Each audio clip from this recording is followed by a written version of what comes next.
আল্লাহর রাসূল জনাবে মুহাম্মদুর রাসূলুল্লাহ সাল্লাল্লাহু আলাইহি ওয়াসাল্লাম বলেন, শাবাবাকা ক্বাবলা হারামিক। আল্লাহর রাসূল জনাবে মুহাম্মদুর রাসূলুল্লাহ সাল্লাল্লাহু আলাইহি ওয়াসাল্লাম 5 জিনিস আসার আগে 5 জিনিসের কদর করার জন্য বলেছেন। বন্ধু, 5 জিনিস আসার আগে 5 জিনিসের মূল্যায়ন করার জন্য। 1 নম্বর, শাবাবাকা ক্বাবলা হারামিক, যৌবনকে কাজে লাগানোর জন্য বার্ধক্য আসার আগে। যৌবন আল্লাহ তাআলার বরদান। কি বলেন?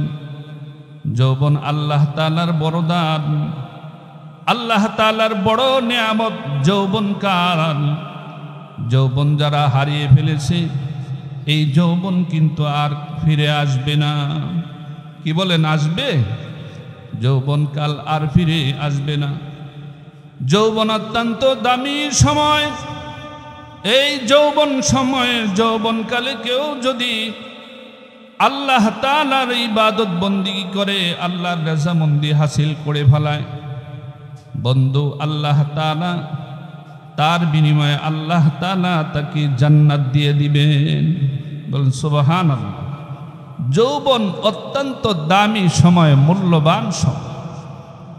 যৌবনকাল এত দামি, দুনিয়াতে কেউ বৃদ্ধ হতে চায় না, বুড়া হতে চায় না। কি বলেন? এই জন্য প্রত্যেকেই নিজেকে যুবক হিসাবে জাহির করতে চায়, প্রকাশ করতে চায়। চুলের মধ্যে কলব লাগায় বাবা, দাড়ির মধ্যে কলব লাগায়, ক্লিন শেভ করে নিজেকে যুবক হিসাবে জাহির করার জন্য। বাজারে বন্দরে ওয়াজের পোস্টার যতটা দেখা যায়, তার থেকে বেশি হারবালের পোস্টার বেশি দেখা যায় যৌবন ধরে রাখার জন্য। কি বলেন? ঠিক কিনা? তো যৌবন এত দামি, আল্লাহ তাআলা আপনাকে আমাকে দান করেছেন। যৌবনকালে কেউ যদি আল্লাহর ভয়ে গুনাহ থেকে বিরত থাকে, নিজেকে ইবাদত বন্দেগীর মধ্যে আত্মনিয়োগ করে, হাদিসে আল্লাহর রাসূল জনাবে মুহাম্মদুর রাসূলুল্লাহ সাল্লাল্লাহু আলাইহি ওয়াসাল্লাম বলেছেন, যেদিন আল্লাহ তাআলার আরশের ছায়া ব্যতীত ছায়া থাকবে না, ওই দিন আল্লাহ তাআলা ওই যুবককে আল্লাহ আরশের ছায়ার নিচে জায়গা করে দিবেন। বলেন সুবহানাল্লাহ। যেই যুবক যৌবনকালে ইবাদত বন্দেগী করেছে, বৃদ্ধ হয়ে গেছে, মসজিদে যে জামাতের সাথে আগে নামাজ পড়ত, এখন বৃদ্ধ হয়েছে, মসজিদে যাইতে পারে না, অসুস্থ, ঘরের মধ্যে নামাজ আদায় করে। যৌবনকালে যে পরিমাণ ইবাদত বন্দেগী করত, ওই পরিমাণ ইবাদত বন্দেগী করতে পারে না। আল্লাহ তাআলা কিরামান কাতিবিনকে বলবে, সাবধান। যখন যুবক ছিল, শরীরে শক্তি ছিল, তখন ওই যৌবনকালে আমার ইবাদত যেভাবে করেছে বান্দা, বৃদ্ধ আমি বানাইছি, দুর্বল আমি বানাইছি, অসুস্থ আমি বানাইছি। যৌবনকালের ইবাদত বন্দেগীর ধারাবাহিকতার ওই সব তার আমল নামার মধ্যে লিখা দাও। সুবহানাল্লাহ। রহে মেরে মস্কন, রহে মেরে মস্কন,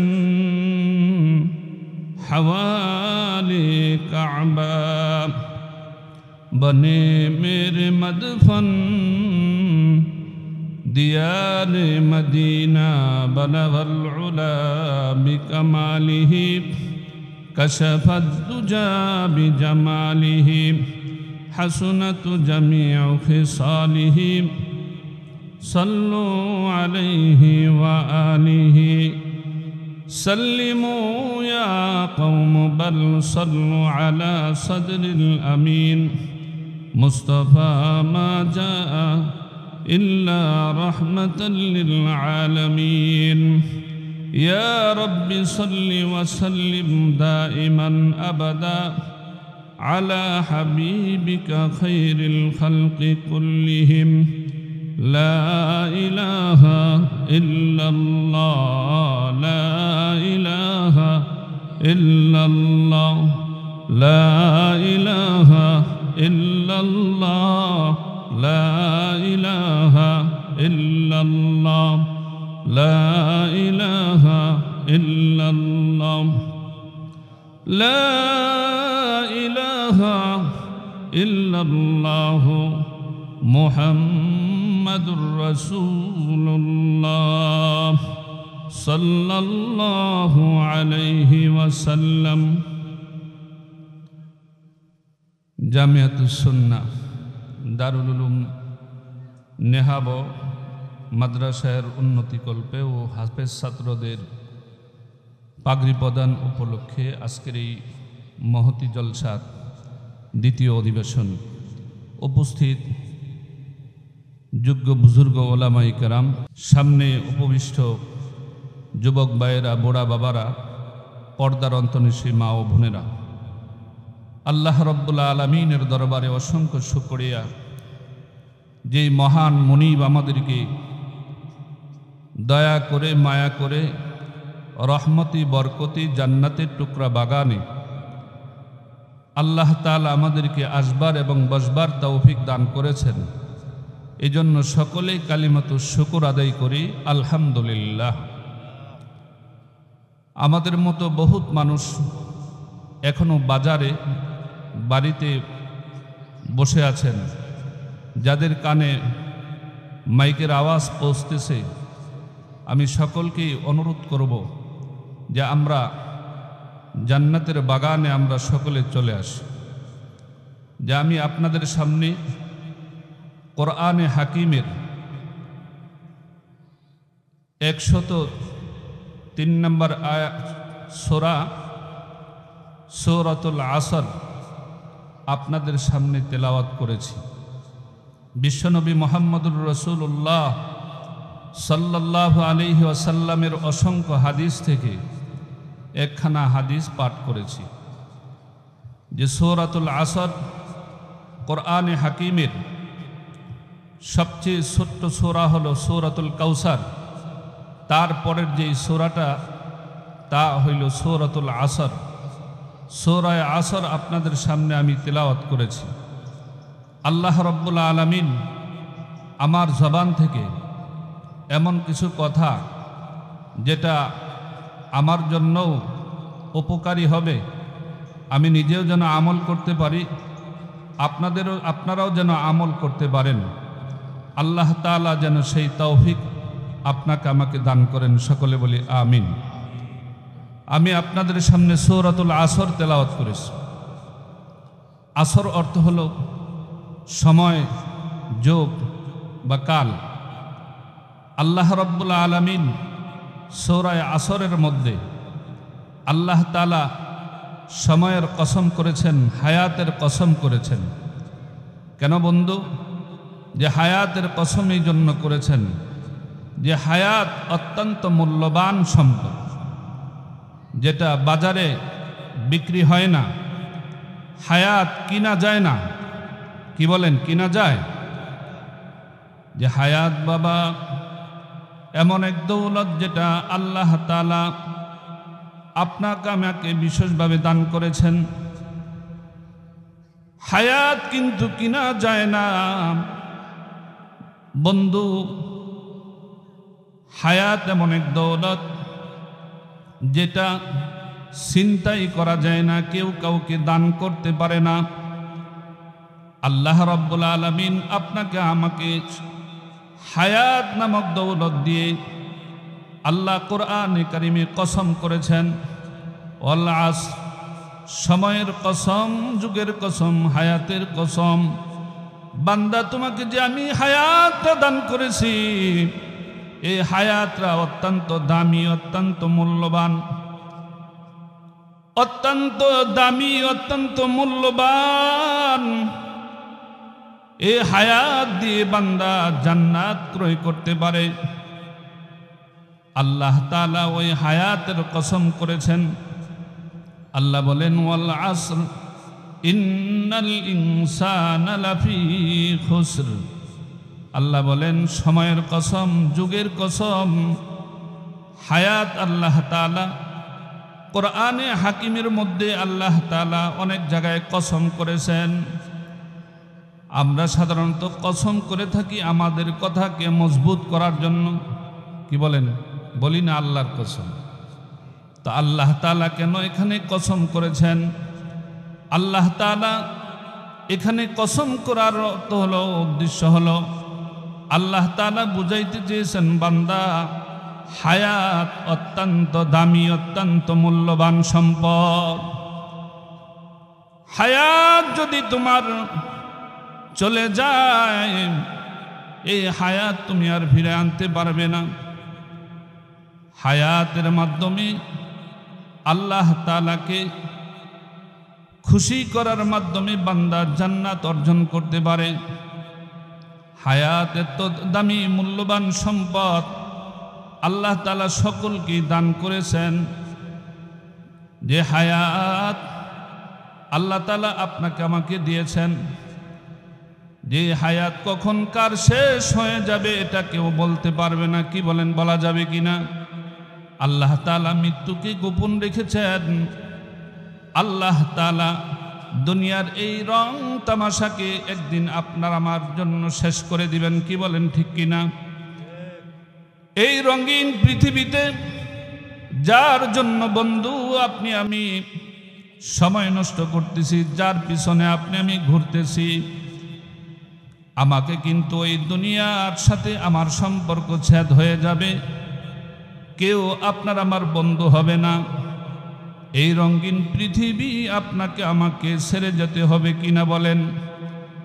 রঙিন পৃথিবী ছাড়িতে হইবে, সাদেরি দেহ মাটি খাইবে, শূন্য হবে জিন্দিগানি,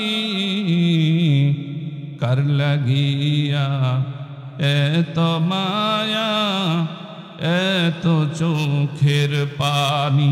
কি বলেন, ঠিক কিনা? কার লাগিয়া এত মায়া এত চোখের পানি। রঙিন পৃথিবী ছাড়িতে হইবে, সাদেরি দেহ মাটি খাইবে, শূন্য হবে জিন্দিগানি, কার লাগিয়া এত মায়া এত চোখের পানি রে মন, কার লাগিয়া এত মায়া এত চোখের পানি। সন্ধ্যা হলে ডুবিবে বেলা, সঙ্গ হবে বাবেরি খেলা। সন্ধ্যা হলে ডুবিবে বেলা, সঙ্গ হবে বাবেরি খেলা। কেউ বা দিবে আখেরি গোসল, কেউ বা দিবে আখেরি গোসল, কেউ বা আনবে আতর দানি, কার লাগিয়া এত মায়া এত চোখের পানি, কার লাগিয়া এত মায়া এত চোখের পানি। রঙিন পৃথিবী ছাড়িতে হইবে, সাদেরি দেহ মাটি খাইবে, শূন্য হবে জিন্দিগানি, কার লাগিয়া এত মায়া এত চোখের পানি, কার লাগিয়া এত মায়া এত চোখের পানি। কি বলেন? কেউ আপনার আমার বন্ধু হবে না। আল্লাহ তাআলা ওই মূল্যবান হায়াতরা আপনাকে আমাকে বন্ধু আল্লাহ দান করেছেন। আল্লাহ তাআলা কসম করে বুঝাইছেন, বান্দা তোমাকে যে আমি হায়াতটা দিয়েছি এটা অত্যন্ত দামি, অত্যন্ত মূল্যবান। এই হায়াত কেউ কাউকে দান করতে পারে না বাবা। এই হায়াত আপনার আমার একদিন ফুরিয়ে যাবে। হায়াতকে আল্লাহ তাআলা একদিন শেষ করে দিবেন।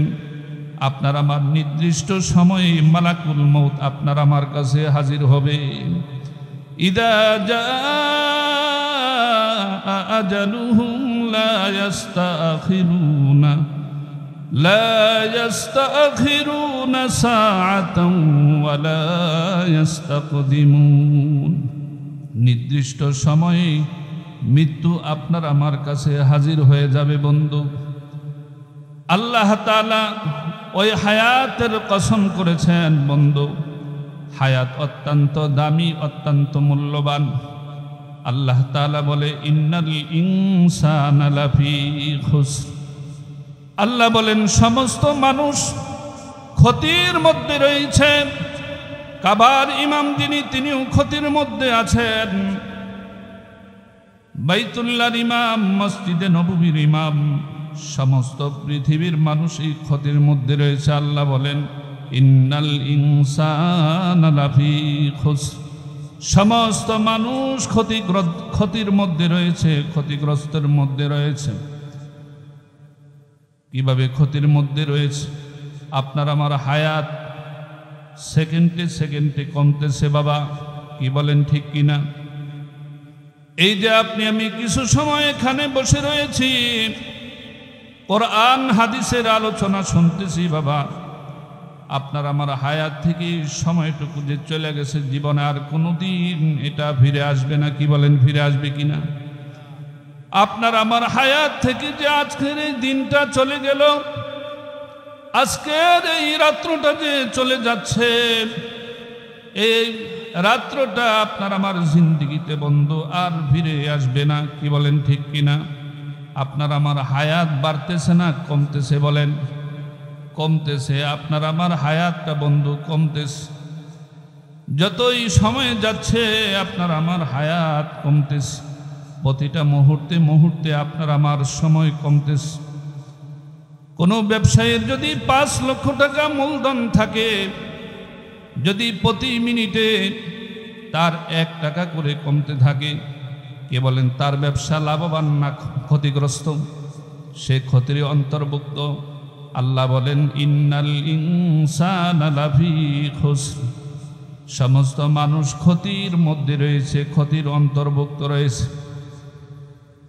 সমস্ত মানুষ ক্ষতির মধ্যে আছে, সমস্ত মানুষ ক্ষতিগ্রস্তর মধ্যে রয়েছে। হায়াত অত্যন্ত দামি মূল্যবান সময় আল্লাহ তাআলা আপনাকে আমাকে দান করেছেন এই হায়াতের মাধ্যমে জান্নাত খরিদ করার জন্য।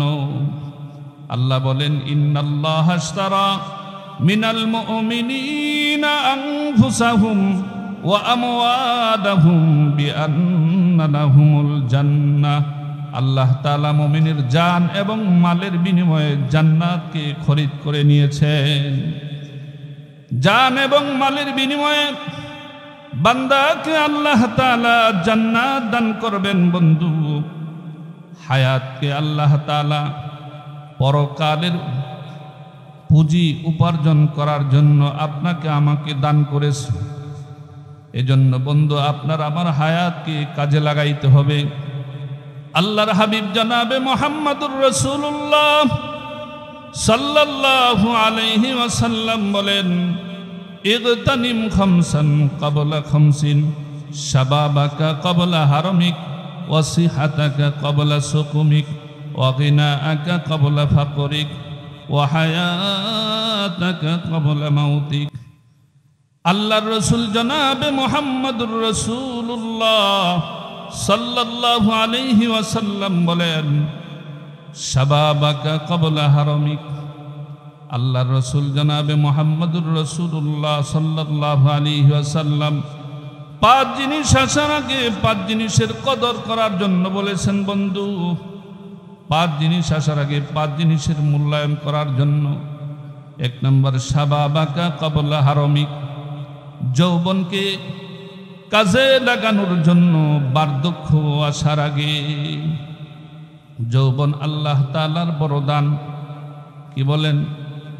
যৌবন আল্লাহ তাআলার বড় দান, আল্লাহ তাআলার বড় নিয়ামত যৌবনকাল।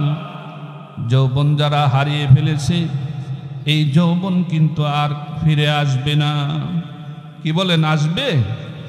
যৌবনকাল আর ফিরে আসবে না। যৌবন অত্যন্ত দামি সময়।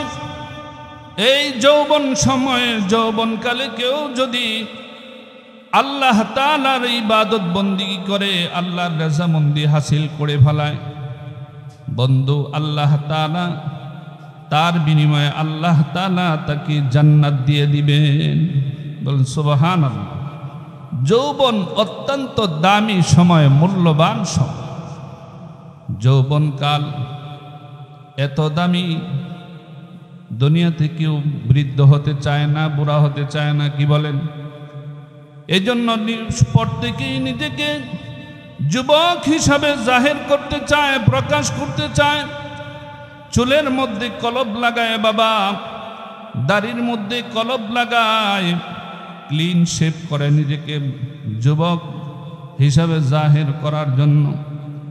বাজারে বন্দরে ওয়াজের পোস্টার যতটা দেখা যায় তার থেকে বেশি হারবালের পোস্টার বেশি দেখা যায় যৌবন ধরে রাখার জন্য। কি বলেন, ঠিক কিনা? তো যৌবন এত দামি, আল্লাহ তাআলা আপনাকে আমাকে দান করেছেন। যৌবনকালে কেউ যদি আল্লাহর ভয়ে গুনাহ থেকে বিরত থাকে, নিজেকে ইবাদত বন্দেগীর মধ্যে আত্মনিয়োগ করে, হাদিসে আল্লাহর রসুল জনাবে মুহাম্মদুর রাসূলুল্লাহ সাল্লাল্লাহু আলাইহি ওয়াসাল্লাম বলেছেন, যেদিন আল্লাহ তাআলার আরশের ছায়া ব্যতীত ছায়া থাকবে না, ওই দিন আল্লাহ তাআলা ওই যুবককে আল্লাহর আরশের ছায়ার নিচে জায়গা করে দিবেন। বলেন সুবহানাল্লাহ।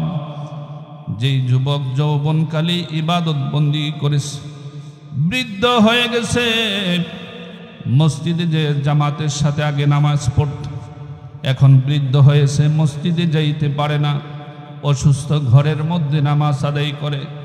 যৌবনকালে যে পরিমাণ ইবাদত বন্দেগী করত, ওই পরিমাণ ইবাদত বন্দেগী করতে পারে না। আল্লাহ তাআলা কিরামান কাতিবিনকে বলবে, সাবধান। যখন যুবক ছিল, শরীরে শক্তি ছিল, তখন ওই যৌবনকালে আমার ইবাদত যেভাবে করেছে বান্দা, বৃদ্ধ আমি বানাইছি, দুর্বল আমি বানাইছি, অসুস্থ আমি বানাইছি। যৌবনকালের ইবাদত বন্দেগীর ধারাবাহিকতার ওই সব তার আমল নামার মধ্যে লিখা দাও। সুবহানাল্লাহ। তো যৌবনকালের ইবাদত আল্লাহর কাছে এত দামি। আল্লাহ তাআলা বলেছেন, ওয়া আম্মা মান খাফা মাকামা রাব্বিহি জান্নাতান। যারা আল্লাহর ভয়ে গুনাহ থেকে বাইচা থাকে, আল্লাহ তাআলা তাকে দুইটা জান্নাত দান করবেন। বলেন সুবহানাল্লাহ। আল্লাহর রাসূল বলেন, শাবাবাকা ক্বাবলা হারামিক। যৌবন থাকতে যৌবনের মূল্যায়ন করার জন্য বার্ধক্য আসার আগে, ওয়াসিহাতাকা ক্বাবলা সুকুমিক। দ্বিতীয় নাম্বার, সরকারে দু আলম নবী মুহাম্মদুর রাসূলুল্লাহ সাল্লাল্লাহু আলাইহি ওয়াসাল্লাম বলেন, ওয়াসিহাতাকা ক্বাবলা সুকুমিক। বান্দা তুমি সুস্থ আছো, অসুস্থ হয়ে যাওয়ার আগে সুস্থতাকে তুমি কাজে লাগাও। সুস্থতা আল্লাহ তাআলার বড় নিয়ামত। অসুস্থ তাকে বলেন, বাংলাদেশের প্রধানমন্ত্রী বানায় দিলে কি লাভ হবে? ক্যান্সারের রোগী, কি বলেন, কোন লাভ আছে? তো বান্দা যখন অসুস্থ হয়ে যাওয়ার আগে, সুস্থতা বড় নিয়ামত।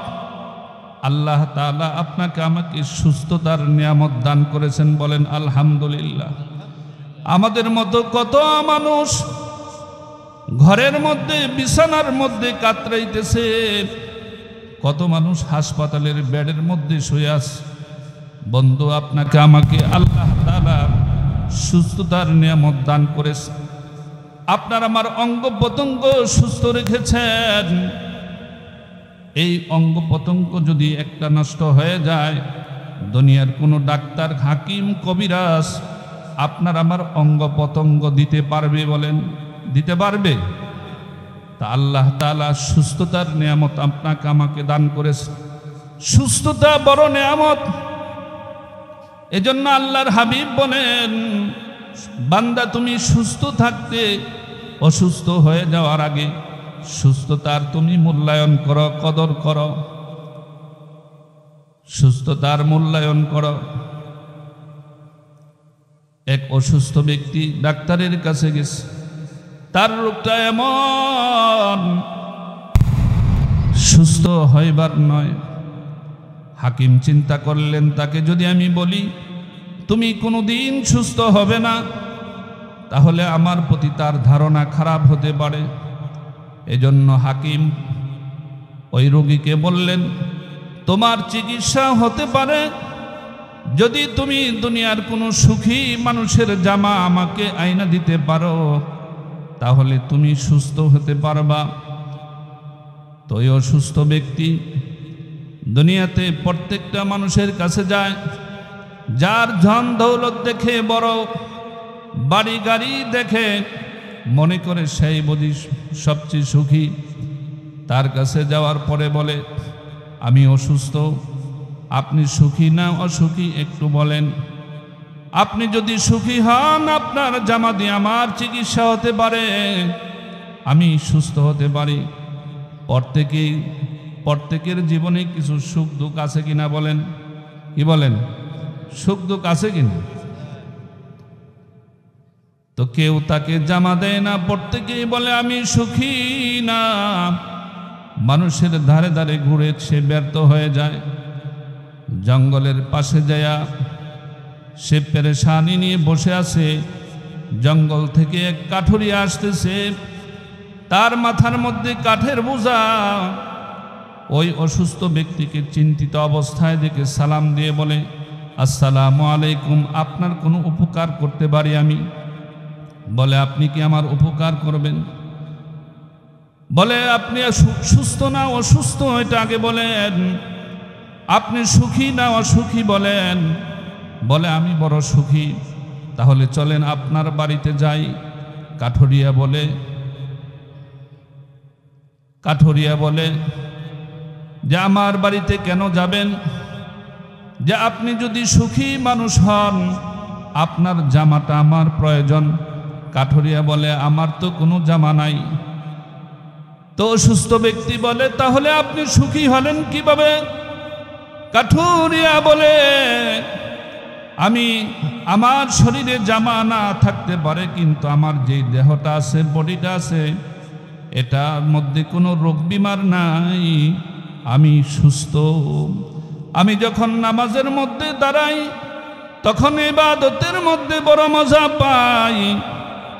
আমার দেহের মধ্যে কোনো রোগ বিমার নাই, তো আমি নামাজের মধ্যে দাঁড়ায় থাকলে আমার রবকে দেখে আমি মজা পাই।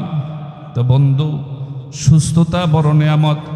আল্লাহর নবী বলে, অসুস্থ হয়ে যাওয়ার আগে সুস্থতার তুমি মূল্যায়ন করো, সুস্থ থাকতে ইবাদত বন্দেগী করো। অনেকে আছে সুস্থ অবস্থায়, মসজিদ তার ঘরের কাছে, আজান তার কানে পৌঁছে, তারপরেও মসজিদে আসে না। কিন্তু ঘরের মধ্যে যখন অসুস্থ হয়ে পড়ে থাকে, তখন বলে, যদি আমি সুস্থ হইতাম তাহলে আমি মসজিদে যাইতাম। কি বলেন, আছে কিনা? আল্লাহর পয়গম্বর জনাবে মুহাম্মদুর রাসূলুল্লাহ সাল্লাল্লাহু আলাইহি ওয়াসাল্লাম বলেন, তুমি সুস্থ থাকতে অসুস্থ হয়ে যাওয়ার পূর্বে সুস্থতাকে মূল্যায়ন করো। আল্লাহর রাসূল জনাবে মুহাম্মদুর রাসূলুল্লাহ সাল্লাল্লাহু আলাইহি ওয়াসাল্লাম তৃতীয় নম্বরে বলেন, অগিনাকা ক্বাবলা ফাকরিক, তুমি নাট্য আছো, তুমি দরিদ্র হয়ে যাওয়ার পূর্বে ধনাঢ্যতাকে তুমি কাজে লাগাও। তোমার হাতে সম্পদ আছে, দান সাদকা করা দরকার, তুমি দান সাদকা করো, হজ্জে বাইতুল্লাহ করো, যাকাত ফরজ হলে যাকাত দাও, এমন এক সময় আসবে যখন তোমার কাছে কোনো সম্পদ থাকবে না, তখন তুমি আফসোস করতে পারবা। এজন্য রসুলে আরবি জনাবে মুহাম্মদুর রাসূলুল্লাহ সাল্লাল্লাহু আলাইহি ওয়াসাল্লাম বলেন, তুমি দরিদ্র হয়ে যাওয়ার পূর্বে ধনাত্মতাকে তুমি কাজে লাগাও। চতুর্থ নম্বর, সরকারে দো আলম নবী মুহাম্মদুর রাসূলুল্লাহ সাল্লাল্লাহু আলাইহি ওয়াসাল্লাম বলেন, ওয়াফারাগাকা ক্বাবলা শুগুলিক। আল্লাহর রসুল বলেন, তুমি অবসর আসো, অবসর সময়কে তুমি ব্যস্ততা আসার আগে কাজে লাগাও। অবসর সময় এটা আল্লাহ তাআলার বড় নিয়ামত। এই সময় আপনি আল্লাহকে যদি একবার ডাক দেন, আল্লাহ, সুবহানাল্লাহ, আলহামদুলিল্লাহ, আল্লাহু আকবার, বড় লাভ। আপনি অবসর সময়টা এমন সময় আসবে যখন আপনি ব্যস্ত হয়ে যাবেন, তখন বন্ধু আপনি ইবাদত বন্দিগি করতে পারবেন না। আমরা অবসর সময়কে কাজে লাগানোর জন্য ক্যারাম বোর্ড খেলে, লুডো খেলার মধ্যে, মোবাইলের মধ্যে আমরা সময়কে নষ্ট করি বন্ধু। স্ত্রী স্বামীকে বলে সময়কে খরচ করার জন্য, সময় কাটে না এই জন্য বলে ডিশ লাইনটা লাগায় দেওয়ার জন্য। কি বলেন? ডিশ লাইন লাগায় দেওয়ার জন্য, ওয়াইফাই লাগায় দেওয়ার জন্য। সময় কাটে না, সময় খরচ করার জন্য ডিশ লাইন, ওয়াইফাই ঘরের মধ্যে লাগানো হয়। আল্লাহর নবী বলে, তুমি এই সময়টাকে অযথা নষ্ট করো না, এটা মহামূল্যবান সম্পদ। মহামূল্যবান সম্পদ তোমার হায়াতের অবসর সময়টাকে তুমি বেহুদা নষ্ট করো না, ইবাদত বন্দিগির মধ্যে কাটাও। সরকারে দো আলম নবী মুহাম্মদুর রাসূলুল্লাহ সাল্লাল্লাহু আলাইহি ওয়াসাল্লাম বলেন, পঞ্চম নম্বর, ওয়া হায়াতাকা ক্বাবলা মাউতিক। মৃত্যু আসার আগে হায়াতের জীবনকে কাজে লাগানোর জন্য। কার কখন মৃত্যু আসে আমরা কি জানি কিনা বলেন? জানি? কার কখন মৃত্যু আসে জানি না। কার কখন মৃত্যু এসে যায়। দুনিয়ার এই হায়াতের জীবন কার কখন শেষ হয়ে যায় এটা তো জানা নাই। এজন্য মৃত্যু আসার আগে হায়াতের জীবনকে কাজে লাগানোর জন্য আল্লাহর নবী বলে, এই 5 জিনিস আসার আগে 5 জিনিসের মূল্যায়ন করার জন্য। আমি আপনাদের সামনে যে সূরাটা তেলাওয়াত করেছি, সূরা আসর, আসরের মধ্যে আল্লাহ তাআলা সময়ের কসম করেছেন, যুগের কসম করেছেন। ছোট্ট সূরা। ইমাম শাফি রহমাতুল্লাহি আলাইহি বলেন, এই সূরাটা এত দামি বাবা, এই সূরাটার উপর আল্লাহ তাআলা যদি পূর্ণ কোরআন নাজিল না করতেন, আর শুধু এই সূরাটা আমাদের জন্য দিতেন, এই সূরাটার উপর বান্দা আমল করে জান্নাতি হয়ে যেত। সুবহানাল্লাহ, এত দামি সূরা। এজন্য সাহাবায়ে কেরাম একে অপরের সাথে যখন সাক্ষাৎ হতো বাবা, দেখা হইত, দেখা হওয়ার পরে, সাক্ষাৎ হওয়ার পরে একে অপরকে সূরা আসর না শোনাইয়া তারা পৃথক হইত না। এত দামি সূরা। আল্লাহ তাআলা বলেন, ওয়াল আসর ইন্নাল ইনসানা লাফি খুসর। সময়ের কসম, যুগের কসম, প্রত্যেকটা মানুষ ক্ষতিগ্রস্তর মধ্যে রয়েছে। ইল্লাল্লাযীনা আমানু ওয়া আমিলুস সালিহাত ওয়া তাওয়াসাউ বিল হাক্কি ওয়া তাওয়াসাউ বিস সাবর। আল্লাহ বলেন, ক্ষতির অন্তর্ভুক্ত নয় তারা, ইল্লাল্লাযীনা আমানু, যারা ঈমান আনছে, ওয়া আমিলুস সালিহাত, ঈমান আনার পরে নেক আমল করেছে। ঈমান আনয়ন করার পরে নেক আমল করেছে।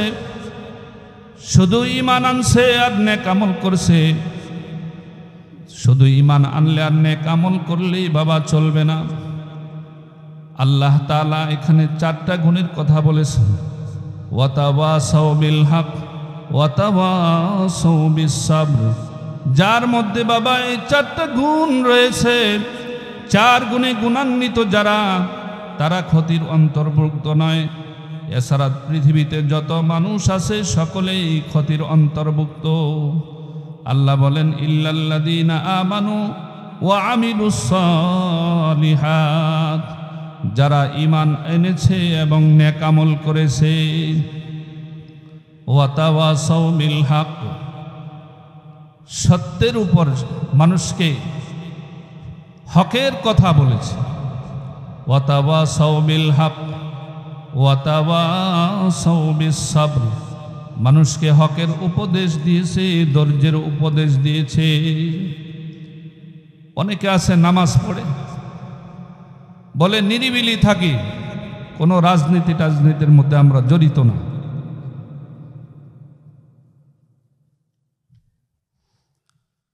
যে নিরিবিলি থাকি, মসজিদে নামাজ পড়ি আর আল্লাহ বিল্লাহ করি, আল্লাহকে ডাকি, সে এই চার গুণের অন্তর্ভুক্ত নয়।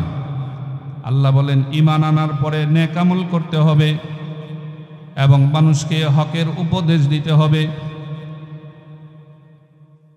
হাদিসে আল্লাহর রাসূল বলেন, তোমার সামনে যদি অন্যায় কাজ হয়, তুমি হাতে বাধা দাও। যদি তোমার শক্তি না থাকে মুখে বলো, যদি মুখে বলার শক্তিও তোমার না থাকে তাহলে তুমি অন্তরে ঘৃণা পোষণ করো। ওয়াদালিকা আদআফুল ঈমান, আল্লাহর নবী বলেন এটা হলো ঈমানের সর্বনিম্ন স্তর। আমাদের সামনে অন্যায় অবিচার যখন হয়, আমাদের ঈমানি দায়িত্ব এটা বাধা দেওয়া। কি বলেন, ঠিক কিনা? এই জন্য ওলামায়ে কেরাম যখনই ভাস্কর্যের বিরুদ্ধে বলেছেন, যখনই মূর্তির বিরুদ্ধে বলেছেন, ওলামায়ে কেরামকে জেলখানার মধ্যে বন্দী করা হয়েছে। কি বলেন, ঠিক কিনা? বছরের পর বছর জেলখানার মধ্যে বন্দী করে রাখা হয়েছে। হকের কথা বলার কারণে তাদেরকে জেলের মধ্যে আবদ্ধ রাখা হয়েছে। জেলখানায় অনেককে শহীদ করা হয়েছে। কি বলেন? জেলখানার মধ্যে নির্যাতন করা হয়েছে, নিপীড়ন করা হয়েছে। কিন্তু তারা আজকে কোথায়? যারা আয়নাঘর তৈরি করেছিল, আলেম ওলামাদেরকে হ্যান্ডকাপ পড়িয়েছিল, তারা আজকে কোথায়? তারা তো আজকে এই দেশ থেকে এক কাপড়ে পলায়ন করতে হয়েছে। ঠিক কিনা? পালা রে পালা, জলদি পালা, নইলে তোদের গলে ঝুলবে তালা। পালা রে পালা, জলদি পালা, নইলে তোদের গলে ঝুলবে তালা। হক তো আসছে, বাতিল তো কাঁপছে, ছিনিয়ে আনবো বিজয়ের মালা। পালা রে পালা, জলদি পালা। ঠিক কিনা বলেন? সব এমপি মন্ত্রী সব তারা পলাইতে বাধ্য হয়েছে। কেন? ওলামায়ে কেরাম তাদেরকে সতর্ক করেছিল, হকের কথা বলেছিল, তারা শোনে নাই, মানে নাই। আল্লাহ বলেন, ওয়াতাওয়াসাউ বিল হক ওয়াতাওয়াসাউ বিস সাবর, এবং যারা মানুষকে ধৈর্যের উপদেশ দেয়। তো এই চার গুণে যারা গুণান্বিত, তারা ক্ষতির অন্তর্ভুক্ত নয়। ঈমান এনেছে, নেক আমল করেছে এবং মানুষকে হকের উপদেশ দিয়েছে এবং সবরের উপদেশ দিয়েছে। এছাড়া সমস্ত পৃথিবীর মানুষ ক্ষতির অন্তর্ভুক্ত রয়েছে। তো আল্লাহ তাআলা আমাদেরকে এই সূরার উপর আমল করার তৌফিক আল্লাহ আমাদেরকে দান করেন। সকলে বলি আমিন।